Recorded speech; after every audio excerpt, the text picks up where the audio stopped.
दोस्तों, जैसा कि हम सभी ने देखा, अभी रिसेंट ही हमारे जेई होप की new album sweet dream I है और इसकी प्रमोशन के लिए हमारे होबा काफी ज्यादा मेहनत करते हुए भी दिख रहे हैं। रिसेंट ही जेई होप ने एक लाइव फैन मीटअप भी करा जहां काफी सारे फैंस उनसे मिलने आए थे। तो चलिए जानते हैं उस फैन इवेंट में क्या कुछ हुआ। बिना किसी देरी किए चलिए इस अमेजिंग वीडियो को शुरू करते हैं। तो दोस्तों, वीडियो शुरू होती है और हमारे जेई होप आते हैं जहां आर्मीज उनका बेसब्री से इंतजार कर रही थी और स्टेज पे आते ही जेई होप सभी को हग करते हैं और एक स्वीट सा किस भी देते हैं। फिर वो खुद को इंट्रोड्यूस करते हुए कहते हैं, पहले तो मुझे आप लोगों को ग्रीट करने दीजिए क्योंकि मुझे बहुत वक्त हो गया है इस तरह के इवेंट को किए हुए। पहली बार है जब मैं ऐसे फैंस के साथ किसी बातचीत के इवेंट को कर रहा हूँ, तो मैं बहुत ज्यादा नर्वस हूँ और मैं अपनी आर्मीज का इस स्वीट ड्रीम लैंड में हार्दिक स्वागत करता हूँ। और फिर वो अपने लाइव के बारे में भी पूछते हैं कि वो 12 घंटे वाली लाइव कैसी थी। मैं आपके साथ ऐसे ही रहना चाहता था, तो मैंने इस तरह के बहुत सारे प्रोग्राम्स रेडी किए हैं और अगर आपको ये पसंद आया तो फिर मैं सेटिस्फाइड हूँ। और हाँ, आज मेरी सॉन्ग की रिलीज डेट भी है, तो मैं उसे लेकर भी बहुत ही ज्यादा नर्वस हूँ और मेरे साथ साथ हमारी आर्मी गर्ल्स भी बहुत ही ज्यादा नर्वस है।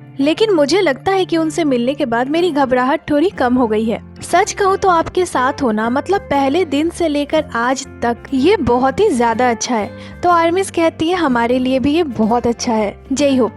तो जैसा कि आप सभी जानते हैं कि मुझे जल्द ही वर्ल्ड टूर पे भी जाना है, इसीलिए मैं अपने कोरियन फैंस से मिलने और उन्हें ग्रीट करने आया हूँ, वो भी बहुत सारे तरीकों से। ये एक इवेंट है जिसे मैंने कल और आज प्रिपेयर करा है। कल मैं बहुत ही ज्यादा कॉन्फिडेंट था, मैं आप लोगों से मिलना चाहता था, तो मैंने जल्दी में इसे ऑर्गेनाइज करा है। और मैं सैड भी हूँ कि मैं आपसे ज्यादा नहीं मिल पाता और वे लोग जो वेवर्स के थ्रू भी मुझे देख रहे हैं, आप सभी को भी हेलो, आपसे मिलकर बहुत अच्छा लगा। इसके साथ ही वो कहते हैं कि हालांकि हम 6 बिलियन आर्मीज से बहुत कम हैं, लेकिन मुझे लगता है कि इतने करीब से आपके फेस को देख पाना और बातचीत कर पाना बहुत ही ज्यादा अच्छा है। तो आज जो भी होगा वो सिर्फ हमारी आर्मीज के लिए है। तो चलिए एक ड्रीम टाइम स्पेंड करते हैं मेरे साथ। तो आप लोग रेडी हैं? और मैंने सुना है कि आज कोई ड्रेस कोड है। तो आर्मीज कहती है हाँ। जेई होप, वो क्या है? आर्मीज पिंक और लाइट ब्लू। तो जेई होप भी दिखाते हैं कि उनके पास भी ये कलर्स हैं। इसके साथ ही जेई होप कहते हैं यहाँ तो बहुत ज्यादा रोशनी है, आप लोग तो हर छोटी से छोटी चीज को देख सकते हैं, तो इसका मतलब है कि हम एक साथ अच्छा वक्त बिताने वाले हैं। तो आज मैं आपको अपने करंट सिचुएशन के बारे में भी थोड़ा बताऊंगा। मैं अभी यहाँ 6 सवालों का जवाब दूंगा जिसे लेकर आप सभी बहुत ही ज्यादा क्यूरियस रहते हो। तो जेई होप पहले सवाल को देखते हैं जिसमें लिखा था शोल कॉन्सर्ट कैसा था और उसका सबसे मेमोरेबल मोमेंट आपके लिए कौन सा था। तो जेई होप कहते हैं मुझे सारी मोमेंट्स याद है, मुझे वो 3 दिन याद है कॉन्सर्ट की। सारे परफॉर्मेंस बहुत ही ज्यादा अट्रैक्टिव थे और हर दिन की फीलिंग्स कुछ अलग ही थी। मैं नर्वस भी था पहले दिन, पर दूसरे दिन मैं और भी ज्यादा अच्छे कंडीशन में था। मुझे लगता है मैंने अपना बेस्ट दिया और मैं उसे कभी नहीं भूल पाऊंगा क्योंकि वहाँ जो भी ऑडियंस थी वो बहुत ही ज्यादा पैशनेटेड थी। पर सच कहूँ तो अगर मुझे कोई मेमोरेबल मोमेंट चूज करने बोला जाए तो मुझे हर एक मोमेंट बहुत ही ज्यादा अच्छा लगा जो भी मैंने वहाँ आर्मीज के साथ बिताया। लेकिन मुझे ये जानकर बहुत ही ज्यादा आश्चर्य हो रहा है कि ये कुछ ऐसा है जो मेरे मिलिट्री सर्विस के बाद हुआ और हमारी आर्मीज ने हमें फिर से लहरों में सर्फिंग करने में मदद की। और फिर जेई होप यहाँ आर्मीज को आर्मी बम राइट से लेफ्ट को ले जाने बोलते हैं और फिर लेफ्ट से राइट की ओर, जो कि बहुत ही ज्यादा खूबसूरत लग रही थी। और फिर जेई होप कहते हैं ये मेरे लिए सच में कभी न भूलने वाला मोमेंट था। और फिर वो दूसरे सवाल को देखते हैं जिसमें लिखा था क्या आप में मिलिट्री में जाने से पहले की तुलना में कोई बदलाव आया है, जैसे आपकी लाइफ स्टाइल, हैबिट, माइंडसेट या कोई ऐसी चीज जो आपकी मिलिट्री में जाने के बाद से बदल गया है। तो इसका जवाब देते हुए जेई होप कहते हैं मुझे लगता है कि इसने मुझे अपने काम से थोड़ा और ज्यादा प्यार करने का मौका दिया। ये आराम लगभग 1.5 साल का था। बेशक ये आराम नहीं था बल्कि ये मेरी ड्यूटी थी। और जहाँ तक मेरी लाइफ स्टाइल की बात है तो मैं अलार्म सेट करता हूँ ताकि मैं सुबह जल्दी उठ सकूँ, चाहे मैं कितने भी देर से क्यों न सोऊं। सुबह 8 या 9 बजे के आसपास मैं उठ ही जाता हूँ। फिर ब्रेकफास्ट करता हूँ, एक एप्पल खाता हूँ, आराम करता हूँ और फिर सो जाता हूँ। लेकिन इस तरह के पार्ट्स अब चेंज हो गए हैं। एक्चुअली मेरे मिलिट्री में जाने से पहले मुझे साफ सफाई करना पसंद था और वो सब आदतें अभी भी वैसे ही हैं। तो चलिए अब तीसरे क्वेश्चन की ओर बढ़ते हैं। लेकिन क्या आपको मुझ में कुछ बदलाव दिख रहा है? तो वे आर्मीज के बीच में जाते हैं। इस सवाल के जवाब के लिए तो एक आर्मी कहती है, आप और भी ज्यादा हैंडसम हो गए हैं। तो जे होप इसके लिए थैंक यू बोलते हैं। तो इस सवाल में लिखा था कि कल रात को लाइव के दौरान आपको कैसे सपने आए थे, आपने कल कैसा सपना देखा? तो जे होप कहते हैं, मैंने इस ड्रीम लैंड में आपके साथ इस शानदार दिन को बिताने का सपना देखा था। इसके साथ ही वो कहते हैं कि मैंने आपके लिए आज बहुत कुछ रेडी करा है, तो अब मुझे यहीं रुक जाना चाहिए और अगले मोड़ की तरफ जाना चाहिए। तो मैंने अगला प्रोग्राम कुछ इस तरह तैयार किया है जिससे आपको मेरे पसंद का पता चलेगा। तो अब मैं बहुत ज्यादा एक्साइटेड हूँ। अब मैंने जो तैयार किया है वो स्वीट एंड ड्रीम इंटरव्यू है। तो ये एक बैलेंस गेम है और मैं इसके सवालों को नहीं जानता हूँ। तो चलिए देखते हैं कि वो क्या है। तो यहाँ स्क्रीन पे 2 चीजें आएंगी और जे होप को अपने पसंद वाली चीज की ओर जाना होगा। तो पहला था सेक्सी होबा या क्यूट होबा। तो जे होप कहते हैं, ठीक है, मैं आप सभी से थोड़ा बड़ा हूँ, और वो सेक्सी होबा को चूज करते हैं। फिर अगला सवाल था जिमिन के साथ डांस बैटल या आरएम के साथ रैप बैटल। जे होप, ये मुश्किल है, तो वो इसके बारे में बहुत ज्यादा सोचते हैं और फिर वो जाते हैं आरएम के साथ रैप बैटल।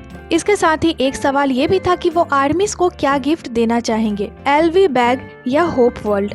तो जे होप हंसते हुए कहते हैं कि ये बैग तो मेरे पैसे के लायक है, और जे होप जाते हैं होप वर्ल्ड की ओर, ये कहते हुए कि मैं तुम्हें इस दुनिया के बारे में बताऊंगा जो मेरी अपनी दुनिया है। तो ये था स्वीट साइड। अब बारी है ड्रीम साइड की, और इसका पहला सवाल था कि अगर आपको दोबारा जन्म मिले तो आप कौन सा बीटीएस मेंबर बनना चाहेंगे? जे होप, अच्छा ये तो बहुत मुश्किल है, मुझे किसे चुनना चाहिए? क्या वो वी हैं या जंगकोक? 1 मिनट, सोगजिन ठीक है। इतना हैंडसम होना कैसा होता होगा? ऐसे लोगों की तरह पैदा होना अच्छा होगा जो मुझसे पूरे अलग हैं। तभी पीछे से एक आर्मी चिल्लाती है युंगी, पर जे होप जिन को ही चूज करते हैं और कहते हैं, मैं इन दिनों जिन को अक्सर ही देखता हूँ, तो वो जिन है। तो फिर अगला सवाल था कि जे होप, अगर आप समय में पीछे जा सकते हैं तो जिस समय में आप वापस जाना चाहेंगे वो कौन सा समय होगा? तो जे होप कहते हैं, कॉन्सर्ट्स में जाना बहुत मजेदार होगा, लेकिन आप कॉन्सर्ट दोबारा भी कर सकते हैं। 2016 भी बहुत अच्छी है, हमारा पहला अवार्ड भी बहुत अच्छा है, लेकिन मुझे लगता है कि कोविड-19 आने से पहले का वक्त में जाना अच्छा होगा। और उसके बाद काफी सारे सॉन्ग्स आए जो बहुत हिट थे, पर फिर भी मुझे पास्ट में जाना पड़े और फिर से उन चीजों को करना पड़े, तो ये तो यूजलेस है। इस सवाल का कोई मीनिंग ही नहीं है। लोग अपने फेथ के लिए ही अपनी जिंदगी जीते हैं। मुझे लगता है हम वैसे ही अच्छा काम कर रहे हैं, और मुझे अपने लाइफ को लेकर कोई भी रिग्रेट नहीं है कि मैं उस वक्त पे जाना चाहूँगा और उस वक्त को बदलना चाहूँगा। और अगर मैं पास्ट में जाता हूँ तो मुझे फिर से मिलिट्री में जाना पड़ेगा। ना, नहीं, बिल्कुल नहीं, वो तो मैं फिर से नहीं कर सकता। इसके साथ ही वो फिर से नेक्स्ट गेम की ओर चलते हैं। वो कहते हैं कि हमारे पास दिखाने के लिए बहुत कुछ है, ये वो समय है जिसका मैं सबसे ज्यादा वेट कर रहा था। तो अगला एक्टिविटी कुछ इस प्रकार है कि मैं खुद आपको डांस चैलेंज की कोरियोग्राफी सिखाने वाला हूँ। मैंने कोरियोग्राफी की एक प्रोग्राम भी तैयार करी है। तो आप सब तैयार हैं? और हमारे पीछे की आर्मी गर्ल्स, आप लोग तैयार हैं? ऐसा मत सोचिएगा कि मैं सिर्फ सामने की ओर ही देख रहा हूँ, मैं पीछे की ओर भी देख रहा हूँ, आपको आपको आपको आप सभी को।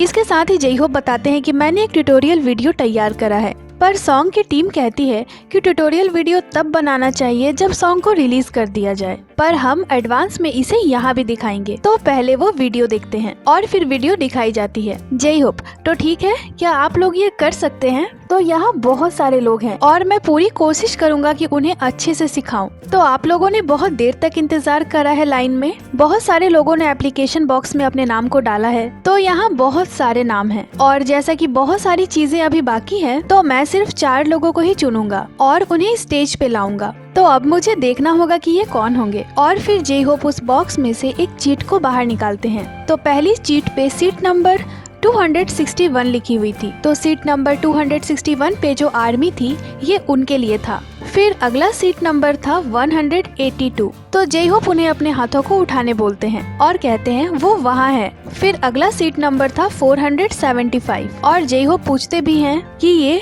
वेवर्स पे लाइव दिखाया जाएगा, तो उन लोगों को कोई प्रॉब्लम तो नहीं है। और फिर लास्ट सीट नंबर था 101, और फिर जे होप सारी आर्मीज को स्टेज पे बुलाते हैं। सारी आर्मीज स्टेज पे आती है, जे होप उन्हें बड़े ही प्यार से ग्रीट करते हैं, और इन लकी आर्मीज की खुशी का तो ठिकाना ही नहीं होगा। उन्हें विश्वास ही नहीं हो रहा था, वैसे किसी को भी विश्वास नहीं होगा। इसके साथ ही जे होप कहते हैं कि मैं आपको बहुत अच्छे से सिखाऊंगा, ये आसान नहीं होगा, तो मैं आपको सिखाऊंगा, तो अब बस मुझे देखिए और फॉलो कीजिए। नर्वस मत होना। और फिर हमारे जेई होप सभी को कोरियोग्राफी सिखाना शुरू कर देते हैं। वो ना सभी को बहुत अच्छे से और बहुत क्यूटली सिखा रहे थे और जेई होप को ऐसे डांस करते देखना कितना आसान लग रहा था, पर पीछे इन स्टेप्स के कॉम्प्लिकेशंस हम साफ देख सकते हैं। इसके साथ ही जेई होप कहते हैं कि इतने कम समय में इसे सीख पाना बहुत डिफिकल्ट है, चाहे फिर आप प्रोफेशनल डांसर ही क्यों ना हो। और फिर वे लोग इस चैलेंज को करते हैं और इसके बाद जेई होप फैन इवेंट की सेकंड पार्ट को शुरू करते हैं। वो कहते हैं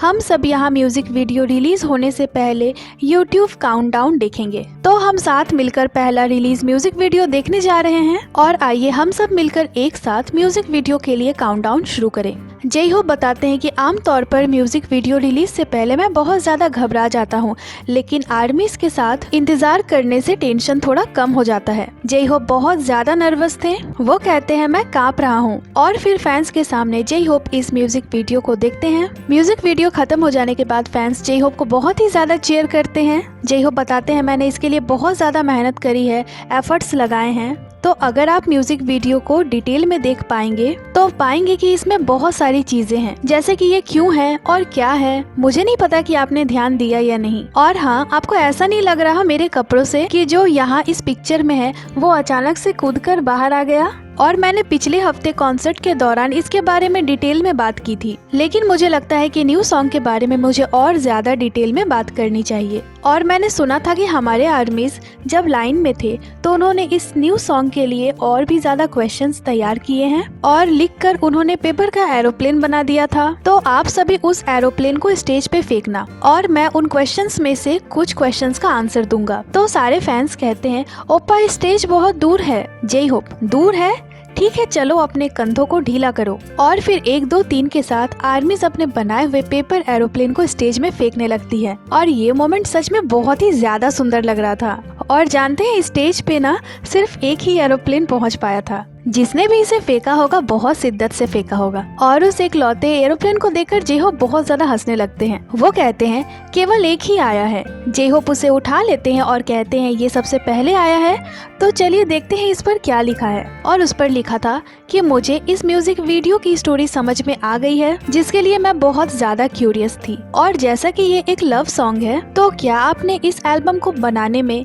या गाने में कोई स्पेशल ध्यान दिया था? तो जेई होप बताते हैं कि ये मेरा पहला लव सॉन्ग है। इससे पहले मैंने जो भी सॉन्ग्स बनाए हैं उसमें लव का पार्ट बहुत कम था, पर ये पहली बार है जहां मैंने एक प्रॉपर लव सॉन्ग बनाया है। तो जेई होप फैंस को एक न्यू साइड दिखाना चाहते थे। वो कहते हैं मैं आपके और क्लोज जाना चाहता हूँ इस सॉन्ग के थ्रू। फिर जेई होप एक और एरोप्लेन उठाते हैं जिस पर लिखा था जेई होप थैंक यू इस स्वीट से सॉन्ग के लिए। और मैं बहुत ज्यादा क्यूरियस हूँ ये जानने के लिए कि आपने एक लव सॉन्ग बनाने का ही क्यों सोचा। तो जेई होप कहते हैं कि इसे मैंने कॉन्सर्ट में एक बार बताया था, पर इसका कोई बड़ा रीजन नहीं है। मुझे लगता है कि म्यूजिक के बारे में मेरी अपनी एक अलग व्यू है। एक तरह से मैं आपको फ्यूचर में अपने म्यूजिक की जो दिशा है उससे परिचित कराना चाहता हूँ। मतलब फ्यूचर में हमें और भी ज्यादा लव सॉन्ग्स देखने को मिलने वाले हैं जेई होप की। और वो कहते हैं कि मुझे नहीं पता कि मुझे आपको ये कितना बताना चाहिए, लेकिन लव की फीलिंग को चूज करते वक्त मैं इसके बारे में थोड़ा सोच रहा था। ये फीलिंग कुछ ऐसी है जिसे हर कोई फील कर सकता है। तो मैंने सोचा कि मुझे भी लव सॉन्ग्स गाना चाहिए और मुझे लगता है कि आप भी इसका एक हिस्सा बन सकेंगे।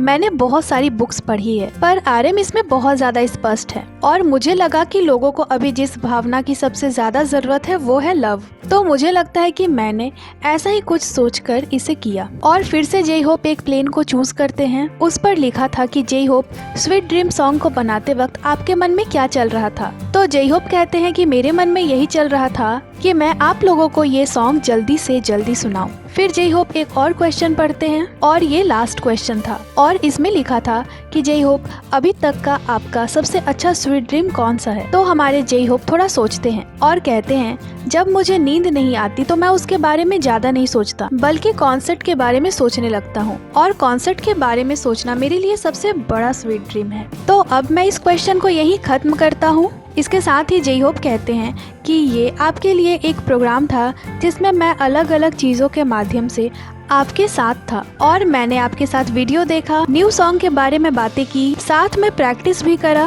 तो इन सब के लिए मैं आपका बहुत ज्यादा आभारी हूँ। इसके साथ ही वो कहते हैं कि जैसा कि स्वीट ड्रीम सॉन्ग अब रिलीज हो चुका है तो मैं अब इसे आप सभी के सामने परफॉर्म कर सकता हूँ। इसके साथ ही फैंस के पास जे होप कुछ बैनर्स देखते हैं। एक बैनर पे लिखा था कि हम बीटीएस के जॉब से बहुत ही ज्यादा प्राउड हैं और होबी के वर्ल्ड टूर के लिए उन्होंने नाइस ट्रिप अगेन का मैसेज लिखा था। तो वहाँ काफी सारे मैसेजेस थे। इसके साथ ही जे होप कहते हैं कि बुसान कॉन्सर्ट के लिए मुझे बुसान भी जाना है और फिर वो सभी को थैंक्स बोलते हैं। इसके साथ ही वो कहते हैं कि आप सभी कॉन्सर्ट को एंजॉय करना। वो कहते हैं फ्यूचर में और भी ऐसी बहुत सारी एक्टिविटीज बाकी हैं, मैं आपको और बहुत कुछ बताऊंगा और मैं आपसे बस आपके लव और इंटरेस्ट को ही मांगता हूँ। इसके साथ ही वो कॉन्सर्ट में आर्मीज की सेफ्टी के लिए कहते हैं कि सेफ्टी आपकी पहली प्रायोरिटी होनी चाहिए। और जैसा कि ये अब खत्म होने वाला है तो चलिए एक ग्रुप फोटो लेते हैं। फिर जे होप वहाँ सभी फैंस के साथ पिक्चर लेते हैं और वो सभी को लव यू बोलते हैं, थैंक्स बोलते हैं यहाँ आने के लिए और ये अमेजिंग इवेंट यहीं खत्म हो जाती है। तो दोस्तों जैसा कि हमने देखा कि काफी टाइम के बाद जे होप ने यहाँ इतने सारे फैंस के साथ इंटरेक्ट किया, फैंस के साथ फेस टू फेस मिलकर और उनसे बातचीत करके जे होप बहुत ही ज्यादा खुश थे। बाकी ये इवेंट की एक्सप्लेनेशन आपको कैसी लगी हमें कमेंट कर जरूर बताइएगा और जल्द ही मिलते हैं आपसे एक नए एक्सप्लेनेशन के साथ। बाकी ये थी आज की वीडियो को लाइक करें, चैनल को सब्सक्राइब करें। इसके साथ ही आप हमें इंस्टाग्राम पे भी फॉलो कर लें जिसकी लिंक चैनल पे दी हुई है। अपना बहुत सारा ख्याल रखें, मिलती हूँ आपसे अगले वीडियो पे।